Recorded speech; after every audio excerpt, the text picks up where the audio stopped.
సంతోషం కన్నా మీరేం ఫీల్ కావాలంటే ఒక బాధ్యతగా ఫీల్ అయ్యి ఇట్స్ మై రెస్పాన్సిబిలిటీగా ఫీల్ అయ్యి మీరు ఉన్నట్టయితేనే మిగతా పిల్లల భవిష్యత్తు మీ మీద ఆధారపడి ఉంది.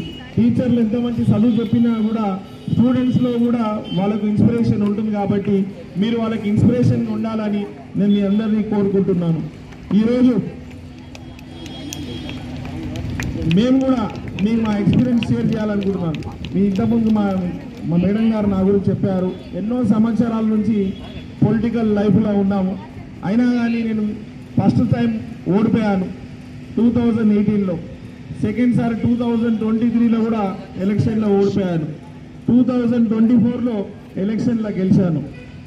నేనేమని చెప్తున్నా అంటే నా ఎక్స్పీరియన్స్ తోటి మీ అందరికీ ఇన్ఫర్మేషన్ ఏంటంటే మనకి ఏదైతే ఇష్టం ఉంటుందో దాని మీదనే కాన్సన్ట్రేట్ చేస్తే, ఒక గోలు ఒక ఏం టార్గెట్ అని చెప్తారు కదా, దాని మీద కాన్సన్ట్రేట్ చేస్తే ఖచ్చితంగా మనకు రిజల్ట్స్ వస్తుంది.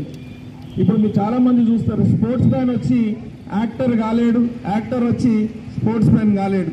కాబట్టి మనకి ఏదైతే ఇష్టం ఉందో అదే కావాలి, కానీ మిగతా వాళ్ళు ఏదైతే ఉన్నారో ఆ మాదిరిగా పోవాలంటే మనకు ఓన్ స్టైల్ ఉంటుంది, మన స్టైల్లోనే మనం సక్సెస్ అవుతాం. కాబట్టి మీ అందరికీ నా సూచన ఏంటంటే మీరు బాగా మీకు ఇంట్రెస్ట్ ఉన్న సబ్జెక్ట్ ఉండాలి.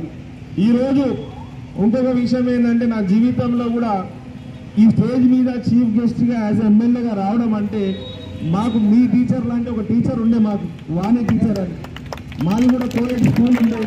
నేను 10th క్లాస్ చదువుకుంటున్నప్పుడు ఫస్ట్ టైం మా స్కూల్లో కూడా ఇలానే